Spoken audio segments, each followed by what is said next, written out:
Hello दोस्तों, स्वागत है आप सभी का आपके अपने चैनल फिजिक्स पढ़ना में। तो दोस्तों, आप सभी लोग कैसे हैं? मैं आशा करता हूं कि आप सभी लोग मस्त होंगे। तो आज की इस क्लास में हम लोग करने वाले हैं 30 प्लस ऑब्जेक्टिव, और जो हमारा चैप्टर होने वाला है ऊर्जा का स्रोत। और ये क्लास इस चैप्टर के लिए बहुत ही वीवीआई होगा, क्योंकि इसमें अधिकतर हम लोग वैसे ऑब्जेक्टिव को क्लियर करेंगे जो इस चैप्टर से एग्जाम में क्या हुए हैं, पूछे गए हैं। तो इससे पहले हम लोग लगभग 5 क्लास ऑब्जेक्टिव का कर लिए हैं फिजिक्स में। जो लोग भी उन ऑब्जेक्टिव वाले क्लास को नहीं किए हैं तो इस वीडियो के डिस्क्रिप्शन में उनको लिंक दे दिया जाएगा, आप वहां से उस क्लास को कर लीजिएगा। तो हमें उम्मीद है कि फिजिक्स का जो ऑब्जेक्टिव होगा आपको अधिक तौर पे वो क्लियर हो जाएगा। तो चलिए आज की इस क्लास को शुरू करते हैं। और आज की इस क्लास में हम लोग क्या जानने वाले हैं, आप तो जान ही गए होंगे। इसमें हम लोग करने वाले हैं 30 प्लस ऑब्जेक्टिव, और हमारा चैप्टर क्या है, ऊर्जा का स्रोत। तो चलिए शुरू करते हैं अपने फर्स्ट क्वेश्चन से। और ये क्वेश्चन हमारा एग्जाम में पूछा भी है, और ये 2025 के एग्जाम में। तो फिलहाल हमारा ये क्वेश्चन क्या पता अगले एग्जाम में रिपीट कर दे। तो फर्स्ट क्वेश्चन कह रहा है कि जीवाश्म ईंधन, कौन से ईंधन की बात हो रही है, जीवाश्म ईंधन। हम लोगों को जानकारी होगी कि जिस ईंधन के अंदर कुछ जीवों का क्या पाया जाए, अंश पाया जाए, तो वह ईंधन ही हमारा एक तरह से क्या होता है, शॉर्ट में पहचानने का एक ट्रिक होगा कि जिस ईंधन में जीव का अंश पाए, चाहे वो पेड़ पौधे हो, चाहे मनुष्य जानवर का अंश हो, उस तरह के ईंधन को हम बोलेंगे जीवाश्म ईंधन। तो इसके जलने पर कौन सी गैस मुक्त नहीं होगी, मतलब जब ये जलेगा, जो दहन की क्रिया होगी और जहाँ पर ये जलेगा तो किस तरह का गैस उत्पन्न नहीं होगा। तो देखिए हमारे पास ये ऑप्शन दिए गए हैं, oxygen, carbon dioxide, sulphur dioxide, या इनमें से कोई नहीं। तो हम सभी जानते हैं कि दहन होने के लिए, यानी जो भी ऑक्सीजन की ज़रूरत पड़ती है, तो वो तो क्या करता है, दहन में सहायता करता है। कहीं भी आग लगती है तो उसमें ऑक्सीजन का बड़ा योगदान होता है। तो उसमें ऑक्सीजन चाहिए, ना कि ऑक्सीजन उसमें खुद उत्पन्न होगा। तो यहाँ पर कह रहा है कि कौन सी गैस मुक्त नहीं होगी। तो भाई जब आग लगेगा तो कौन सा गैस उसमें से नहीं निकलेगा, तो ऑक्सीजन नहीं निकलेगा। हमारा आंसर क्या होना चाहिए, ऑक्सीजन होना चाहिए। इसमें क्यों ऑक्सीजन हुआ, क्योंकि भाई दहन की क्रिया में खुद सहायक होता है, ना कि दहन में ये उत्पन्न होता है। बाकी जब भी ये सब जो गैस होंगे, जब ये ईंधन जलेगा तो ये गैस क्या होते हैं, प्रदूषण के रूप में बाहर निकलते हैं। समझ में आ गई बातें। यहाँ से ये भी ट्रिक हो गया कि जब भी दहन की क्रिया हो रही है तो ऑक्सीजन की क्या होती है, आवश्यकता होती है, ना कि वो खुद ही उसमें उत्पन्न होगा। तो हमें उम्मीद है इस क्वेश्चन को आप समझ गए होंगे। चलिए आगे बढ़ते हैं। और अगला क्वेश्चन कह रहा है क्या, कह रहा है कि क्लपकम नाभिकीय विद्युत संयंत्र किस राज्य में स्थित है। क्लपकम, ये वर्ड ही थोड़ा हमें लग रहा है कि हमारे बिहार राज्य के तो होंगे नहीं। क्लपकम ऐसे लग रहा है कि ये कुछ अलग लैंग्वेज, जैसे सन्ना कथेगुलू हम लोग पढ़े थे ना वहाँ श्रीनिवास जी वाला कहानी में, दही वाली मंगवा में आया था ना उनकी रचना, सड़ा कैसे तो लिखा था, तो हम लोग सन्ना कथेगुलू पढ़ते थे। तो वो कुछ कर्नाटक जैसा लैंग्वेज था। तो ये क्लपकम, ये जो वर्ड है ना, आपको नाम से ही समझ में आ रहा है, ये तो उत्तर प्रदेश में ऐसा वर्ड बुलाएगा नहीं।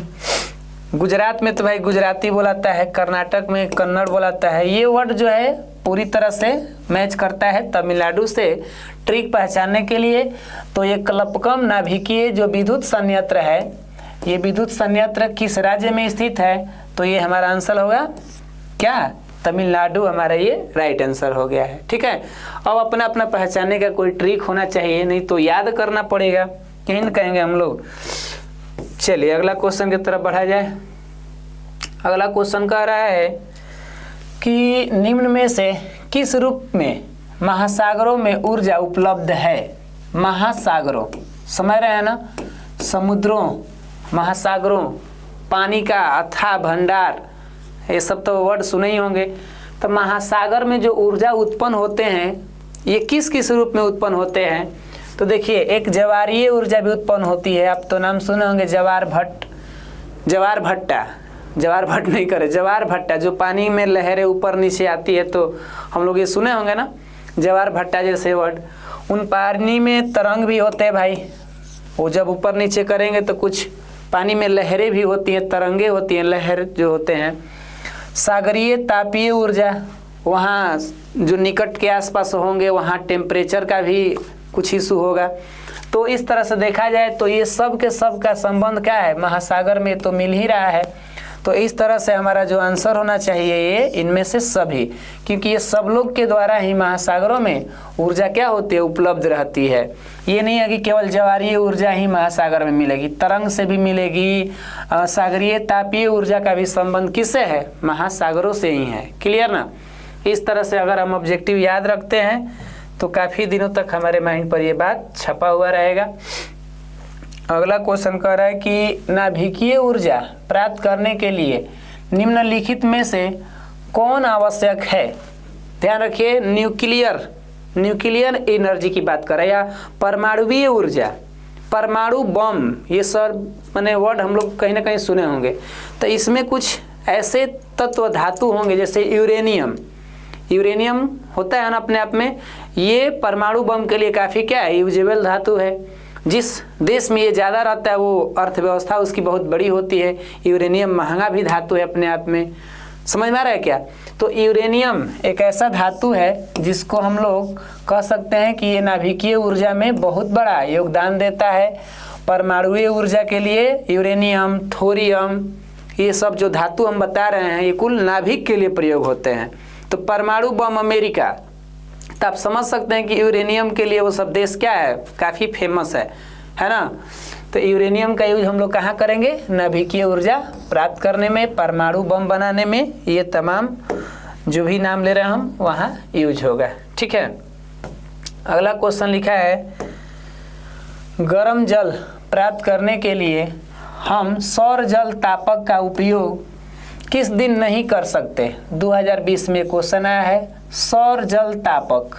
इसके नमे में लिख रहा है कि ये सौर ऊर्जा का प्रयोग करेगा ताकि वो जल को क्या कर सके, उसमें टेम्परेचर डाल सके, जल को गर्म कर सके।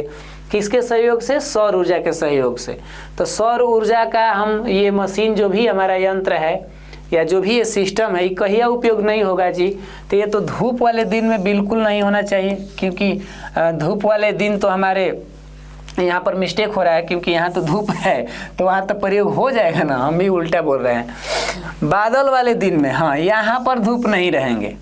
यहाँ पर जब धूप नहीं रहेंगे तो ये हमारा सिस्टम काम नहीं करेगा, है तो कर देगा। हवा के भी दिन में कुछ तो टेम्परेचर बने रहेंगे, गर्म दिन तो समझ ही रहे हैं, गर्म के बाद मतलब कहने का अर्थ हो गया कि सौर जल तापक का उपयोग कर रहा है कि हम कौन दिन नहीं करेंगे। तो भाई बादल वाले दिन में नहीं करेंगे, उस दिन बारिश वारिश के मौसम रहेगी, हमारे सूर्य जी वहाँ से गायब हो जाएंगे आसमान से, मैंने उस दिन दिखाई नहीं देता ही ना कि ख़त्म हो गए हैं। ये तो कहने का मेरा अपना एक विचार हो गया। यूँ मत समझिए कि सूर्य को ये हमारे हनुमान जी ग्रहण कर लिए हैं, वैसा बात नहीं है। ठीक है ना। आगे बढ़ते हैं हम लोग। तो बादल वाले दिन में हम वैसा काम नहीं कर पाएंगे। अगला कह रहा है कि सौर सेल बनाने के लिए किसका उपयोग किया जाता है। ध्यान रखिए, क्वेश्चन VVI है 19, 20, 23, 24। ये क्वेश्चन बहुत ही VVI है भाई। तो सौर प्लेट का नाम तो हम लोग सुने ही होंगे। सौर प्लेट कोई दुकान वकान में नहीं अपना लगा देता है, ऊपर पंखा उंखा चलाता है। तो सौर प्लेट को अगर कोई गौर से देखा होगा महान जी लोग, तो उसमें कुछ ऐसे ऐसे रचना होते हैं ना, इसमें कुछ इस टाइप के बनाए गए रहते हैं। उसमें चमकते हुए ये जो धातु जैसा चीज़ें दिखता है ना, पतला पतला तार जैसा, वो बना होता है सिलिकॉन का। किसका बना होता है, सिलिकॉन। सिलिकॉन अपने आप में क्या है, एक उपधातु की तरह व्यवहार करता है। सिलिकॉन अपने आप में क्या करता है, एक उपधातु की तरह व्यवहार करता है। सिलिकॉन, जर्मेनियम, ये सब नाम सुने आप लोग। तो ये हमारा प्रयोग होता है क्या बनाने में, सौर प्लेट बनाने में।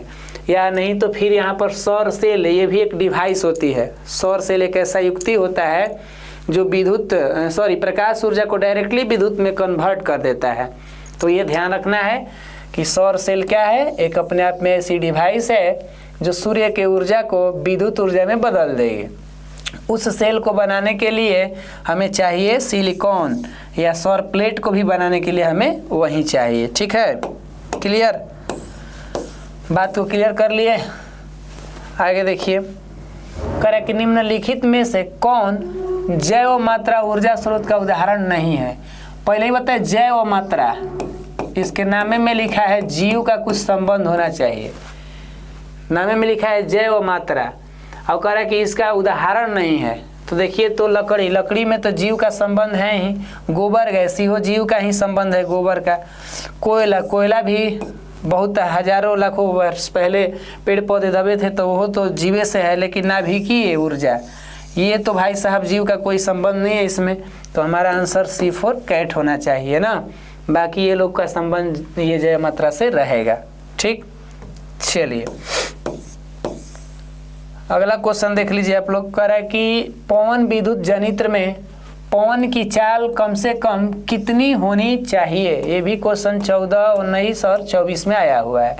जो पवन चक्की चलाने के लिए जो डैना होता है ना, जो इस तरह का डैना समझ रहे हैं, ये कुछ ऐसे ये जो डैना होते हैं, मतलब ब्लेड इसका चलाने के लिए जो लगा रहता है ना मशीन, ये पवन चक्की जो चलाने के लिए यहाँ पर टरबाइन लगी होती है। क्या लगी होती है? यहाँ पर मोटर लगा होता है। तो उस मोटर को चलाने के लिए, इस मोटर को क्या करने के लिए, पंखी को चलाने के लिए हवा का गति कितना होना चाहिए? गतिशील हवा को हम लोग क्या बोलते हैं? पवन बोलते हैं। तो पवन का स्पीड कितना होना चाहिए? तो वो लगभग कहता कितना है, ये देता है इसका स्पीड लगभग 15 किलोमीटर प्रति घंटा। 15 किलोमीटर प्रति घंटा का जब एयर चलेगा ना, हवा, तो जाके इस टरबाइन को बढ़िया से क्या करेगा? चलाएगा। अब इससे भी बिल्कुल कम हो जाएगा तो ये टरबाइन जनरेटर बंद हो जाएगा, बढ़िया से नहीं चलेगा तो फिर ऊर्जा नहीं मिलेगा। तो इसीलिए बढ़िया जगह ढूंढा जाता है जहाँ पर हम क्या कर सके, ये पवन ऊर्जा के लिए मशीन बैठा सके। यानी पवन विद्युत जनित्र को वैसे एरिया में बैठाना होगा जहाँ पर हवा की गति थोड़ा अधिक हो, और एक तरह से कितना शुरुआत की बात कर रहा है, 15 किलोमीटर प्रति घंटा। इसकी स्पीड अपने आगे बढ़ भी सकती है। कम से कम में जाएंगे तो ये घाटा हो जाएगा, ठीक है ना। ये मशीन टरबाइन नहीं चलेगी। डायनेमो नहीं पढ़े हम लोग? डायनेमो जो यांत्रिक ऊर्जा को विद्युत ऊर्जा में बदल देता है। तो इस तरीक़ा से मैं उम्मीद है कि इस बात को आप लोग समझ गए होंगे। अगला क्वेश्चन कह रहा है कि तारापुर, कौन जी? तारापुर नाभिकीय विद्युत संयंत्र किस राज्य में स्थित है? समझ लीजिए, क्वेश्चन कह रहा है कि हमारा जो तारापुर नाभिकीय संयंत्र है ये किस राज्य में स्थित है। तो देखिए, तारापुर जो हमारा है वो कहाँ है? ये है महाराष्ट्र। कहाँ पर स्थित है? महाराष्ट्र में स्थित है। आप जानते हैं कि ये हमारे भारत का प्रथम परमाणु ऊर्जा केंद्र है। प्रथम परमाणु ऊर्जा केंद्र हमारा कहाँ है भाई? तो ये महाराष्ट्र का तारापुर है। आप लोग इसको सुने भी होंगे कि ये 1969 के आसपास बना था। ये महाराष्ट्र का एक जिला है पालघर। एक जिला क्या है जी? पालघर। यहीं पर तारा जो है ना, तारा नाभिकीय लिखा भी है, तारापुर नाभिकीय विद्युत संयंत्र कहाँ स्थित है? तो ये महाराष्ट्र के एक जिला होगा पालघर, वहीं पर बना था ये 1969 में। ये फर्स्ट परमाणु ऊर्जा केंद्र भी है। यहाँ से ऊर्जा की उत्पत्ति की जाती है। क्लियर हो गया ना? बिल्कुल। चलिए आगे बढ़ते हैं हम लोग। अगला कह रहा है क्या जी? देखिए तो, ऊर्जा का सबसे अधिक प्रत्यक्ष एवं विशाल स्रोत क्या है? या पृथ्वी पर ऊर्जा का कुल मुख्य माने मेन स्रोत क्या है? पूरे हमारे इस धरती पर ऊर्जा का सबसे बड़ा भंडार क्या है? तो हम सभी जानते हैं कि भाई हमारे सौर मंडल के जो मुखिया हैं ये सूर्य हैं। सौर मंडल के हमारे जो मुखिया क्या है? सूर्य हैं। और ये पूरे सौर मंडल में ऊर्जा के लिए काफ़ी फेमस व्यक्ति हैं, क्योंकि ये अन्य ग्रहों को क्या देते रहते हैं? प्रकाश। और उन्हीं ग्रहों में से एक हमारा ग्रह क्या है? धरती, पृथ्वी, जिसको हम लोग नीला ग्रह भी कहते हैं। तो इस ग्रह के लिए ये प्रकाश का क्या होते हैं? मेन स्रोत हैं। इन्हीं के प्रकाश होने से हमारी पृथ्वी पर क्या है? मस्ती है, वाह वाह है, हम लोग अच्छे से जी पा रहे हैं। नहीं तो अगर ये प्रकाश हटा दें तो पृथ्वी पर क्या हो जाएंगे? बर्फ़ जम जाएंगे, टेम्परेचर मैनेज नहीं होगा पृथ्वी का। तो इस तरीक़ा से हमारे पृथ्वी पर ऊर्जा का मुख्य स्रोत कहें या ऊर्जा का सबसे विशाल बड़ा स्रोत कहें, क्योंकि ये छोटा मोटा सूर्य नहीं है, ये पृथ्वी से कई गुना बड़ा है। तो इनको हल्का मत ले लीजिएगा ना। तो सूर्य जो हमारे हैं ये ऊर्जा का सबसे मस्त और बढ़िया स्रोत हैं। ये कई करोड़ों वर्ष तक अपना ऊर्जा करोड़ों अरबों वर्ष तक ये ऊर्जा देते रहेंगे, ये मस्त रहेंगे। अगला करें कि एक उत्तम ईंधन कौन है। उत्तम ईंधन जानते हैं ना हम लोग किसको बोलते हैं? जिस ईंधन के जलने पर कोई अनावश्यक हानिकारक पदार्थ उत्पन्न ना हो, उसका रख रखाव बढ़िया हो, उसमें मान ठीक ठाक हो, ऊर्जा बढ़िया दे, गर्माहट मस्ती से दे, आसानी से ये ईंधन उपलब्ध हो जाए, तो ये तरह के अपने क्या है उत्तम ईंधन होगा। और ये ईंधन कोयला तो होगी नहीं तो कलुआ बना देगा, लकड़ी भी वही हाल के है, पेट्रोलियम का भी तो रूप है यही सब। ये पेट्रोलियम में भी बहुत सारा निकलते हैं ना धुआं हुआ, रूप तो हम छोड़ दे, डीजल उजल कह दीजिए, है सब कह दीजिए, पेट्रोल डीजल कुलतार ये सब तमाम क्या हैं पेट्रोलियम से हैं। लेकिन जैव गैस जो पेड़ पौधे से, जीव जंतु के कचरों से, गोबर गैस से, ये जो होते हैं ना, ये तो इन सभी से बनता है कौन गैस? जैव गैस। ये खरपतवार, ये तमाम जो नाम हम ले रहे हैं इनसे मिलेंगे जैव गैस। तो ये मस्त गैस हैं, ये उत्तम ईंधन है, ये लंबा समय तक हमें मिलते भी रहेंगे, टेंशन में हमको नहीं डालेंगे ना, समझ गए। चलिए अगला करें नरौरा। नरौरा नाभिकीय विद्युत संयंत्र किस राज्य में है? देखिए भाई, नरौरा जो है ये नाभिकीय विद्युत संयंत्र पूछ रहा है 18 और 22 में, तो ये हमारे होंगे उत्तर प्रदेश। कहाँ पर है ये? हमारे उत्तर प्रदेश का जो एक फेमस शहर है बुलंदशहर, बुलंदशहर में ये नरौरा नाभिकीय विद्युत संयंत्र है। तो इसके लिए हमें पढ़ना होगा अपने यूपी, जो हमारे बिहार के ही करीब है, अपना दोस्त भी है यूपी बिहार, कहते हैं ना जलने वाले को जलने दो, यूपी बिहार में चलने दो, ऐसे नहीं बोलते हैं। तो ये समझ लीजिएगा नरौरा कहाँ है? हमारे यूपी के एक फेमस शहर है बुलंदशहर, वहीं पर ये मौजूद है। करे कि जीवाश्म ईंधन का उदाहरण है जिसमें जीव का अंश हो, किसमें भैया? तो कोयला में भी जीव का अंश दिख रहा है, लकड़ी भी, गोबर भी, तो ये तो सभी हो गए ना। डी फॉर डॉग, ये तो हम समझ ही रहे थे, ये तो हल्का सा भी था। अगला क्वेश्चन करे कि निम्नलिखित में कौन सा ऊर्जा नवीकरणीय स्रोत है? आप सभी जानते हैं ना नवीकरणीय स्रोत, ऊर्जा का वह स्रोत जिसको हम बार बार उपयोग कर सकें, उसको ऐसा ना हो कि एक बार उपयोग करें तो वह बने ही नहीं या करोड़ों वर्ष लग जाए। मतलब वैसा ऊर्जा स्रोत होना चाहिए जिसका हम बार बार उपयोग कर सकें। तो उसमें कोयला तो भाई बहुत लंबा समय लगता है, पेट्रोलियम भी बनने में कई वर्ष करोड़ों लगते होंगे, लेकिन जैव मात्रा जो है ये तो आराम से आदमी बना लेगा, ये ज़्यादा लंबा समय नहीं लगता है ना इसको बनाने में। जैव में नहीं बोलते कि खाद उद में जैव खाद लोग बना लेते हैं, गोबर गैस, ये तमाम जो हमारा ऊर्जा बनाने वाला है, जो ये सब क्या करने वाला है, जैव मात्रा से प्राप्त करेगा। हाँ, सबको बनाना है तो हजारों करोड़ों वर्ष लग जाएंगे ना, इन सबको बनाने में लंबा समय लगेगा, इसीलिए वो हमारा आंसर होगा जैव गैस। गोबर गैस, गोबर गैस एक प्रकार की क्या है भाई? तो बायोगैस है। गोबर गैस एक प्रकार की क्या है? बायोगैस है, क्योंकि गोबर जैव मात्रा, ये बायो, ये अपना एक नाम है, बायोगैस का मतलब ही हो गया कि जिसमें जीव का क्या है, कुछ उदाहरण है, अंश आए।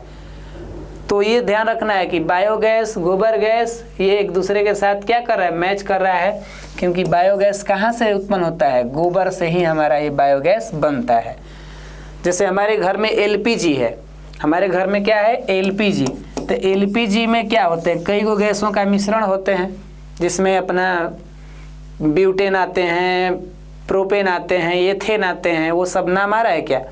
तो उसी तरह हमारा ये गैस खाना बनाने में मदद करता है। तो उसी तरह बायोगैस भी है, जो कि ये भी ईंधन ही है एक तरह का। तो ये बायोगैस बनता कहाँ से है?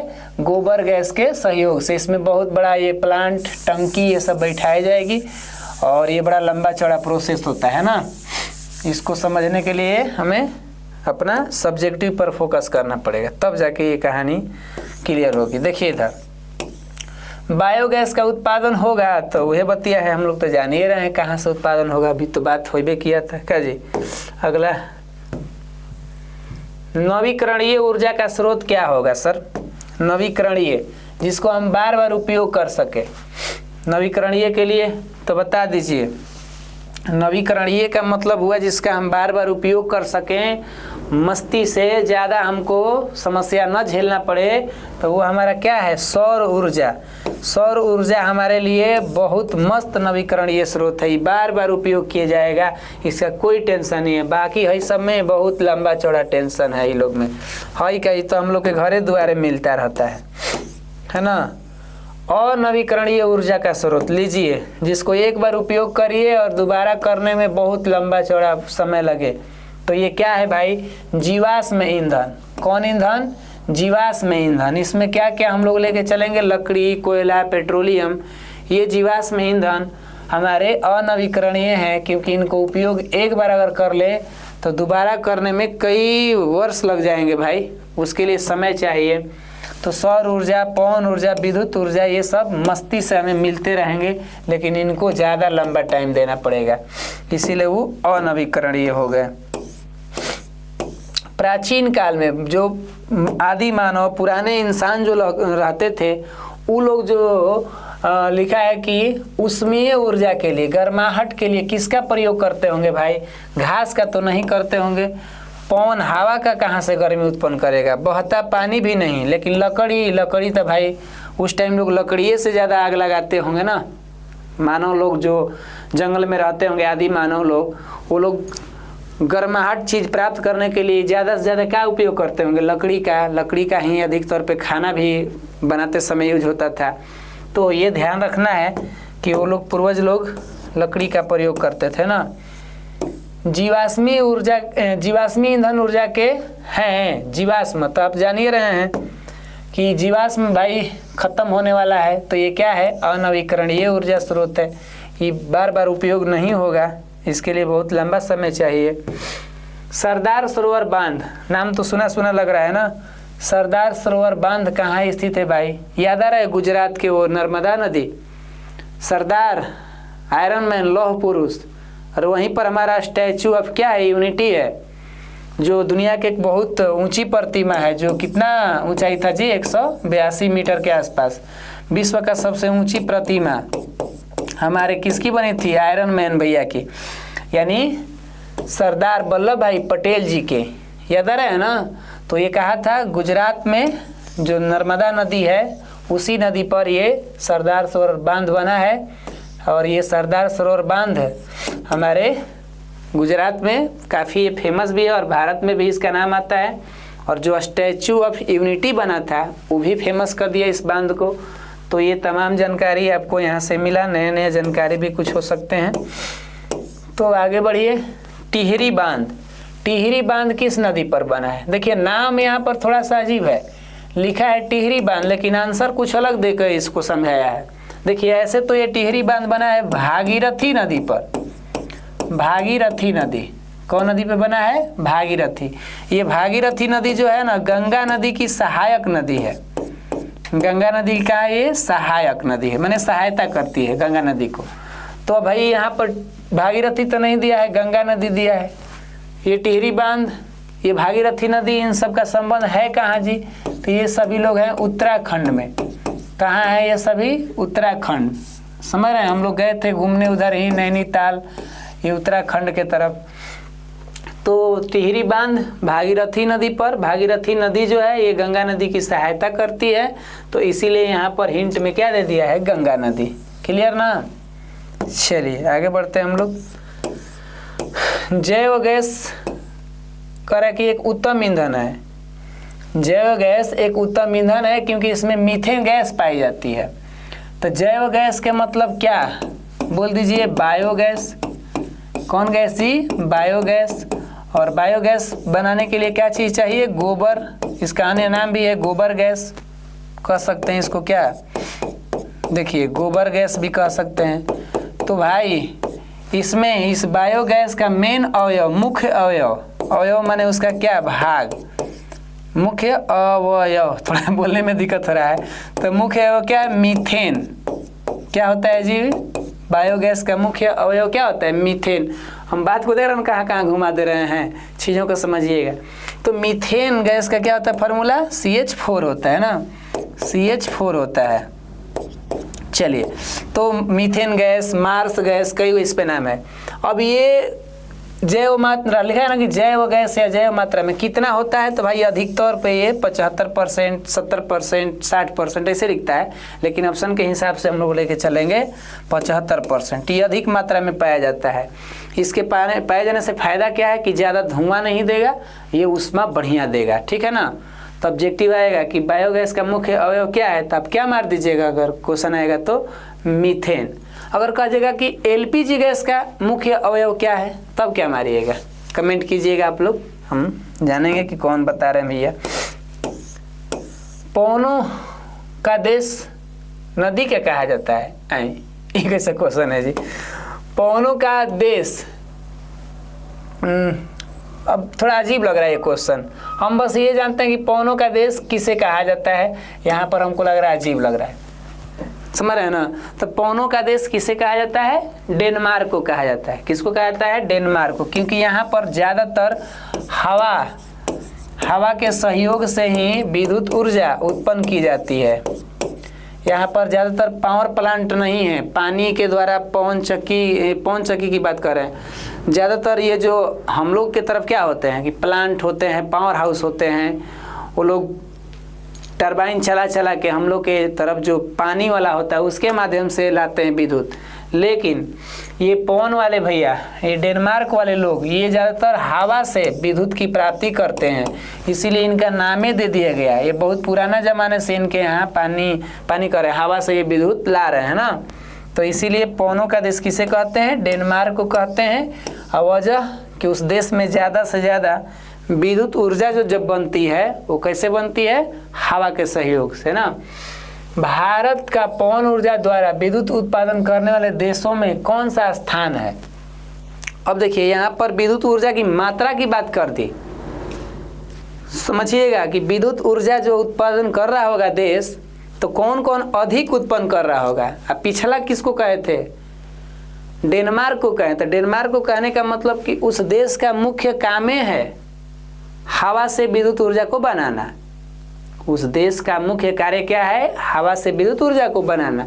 लेकिन हाई प्रश्न क्या कह रहा है, ये कह रहा है कि विद्युत ऊर्जा उत्पादन करने में भारत कौन नंबर पे आएगा। तो भाई भारत आएगा कौन नंबर पे, ये आएगा चौथा नंबर पे। कौन नंबर पे आएगा, चौथा पे। एक हमारा क्या है, चीन है।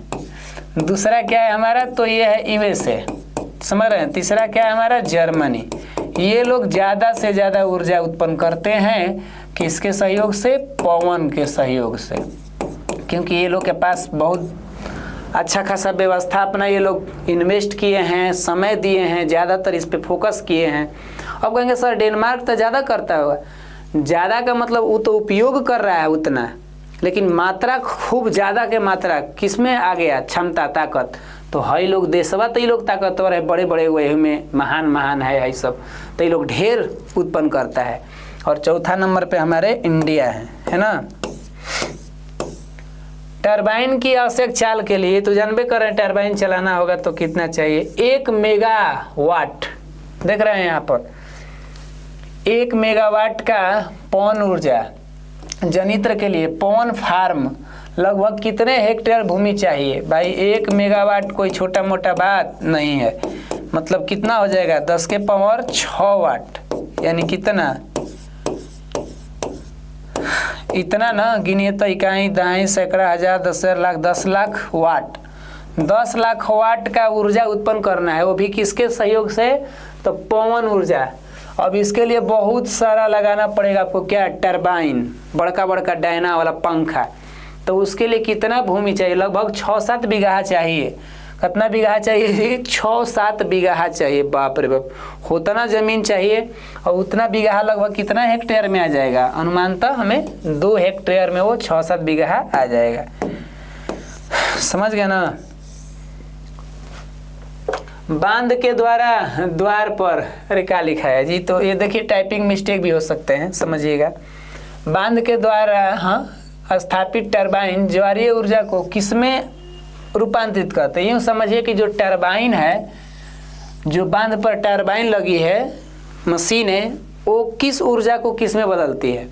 तो बांध पर जो भी मशीन लगी हुई है, टरबाइन, डायनेमो जो भी है, तो बांध पर वाली ये क्या करती होगी समझिए, इस पर पानी गिरेंगे तभी ना ये टरबाइन चलेगा, इस पे पानी गिरेंगे तो ये टरबाइन चलेगा और इधर से क्या देगा, ऊर्जा देगा।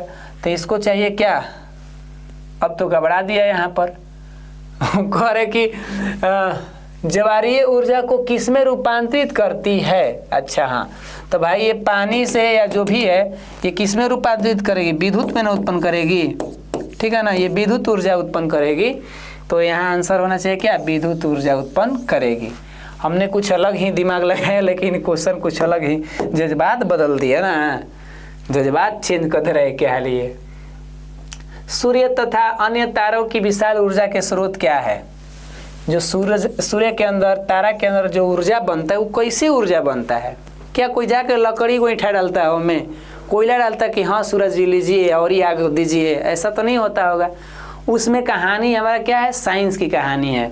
और साइंस में एक हमारी पढ़ाई होती है क्या, नाभिकीय संलयन।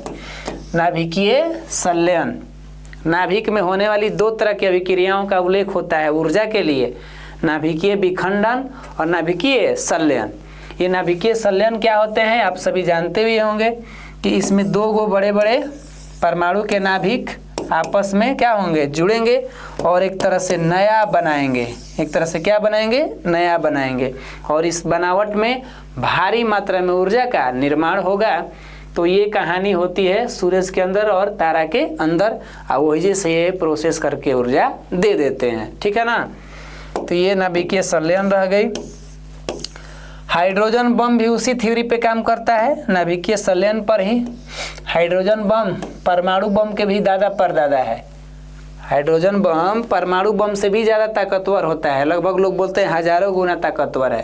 तो परमाणु बम के तो कहानी हमने सुना ही है, जापान के हिरोशिमा वाला, लेकिन अभी हाइड्रोजन बम की कहानी तो नहीं सुने हैं। इसके सुनने लायक कोई बचेगा तब तो भाई, जिस एरिया में जहाँ पर भी गिराए लोग तबाही तबाही, तो क्या पता ये धरती पर बहुत विनाशकारी ला दे।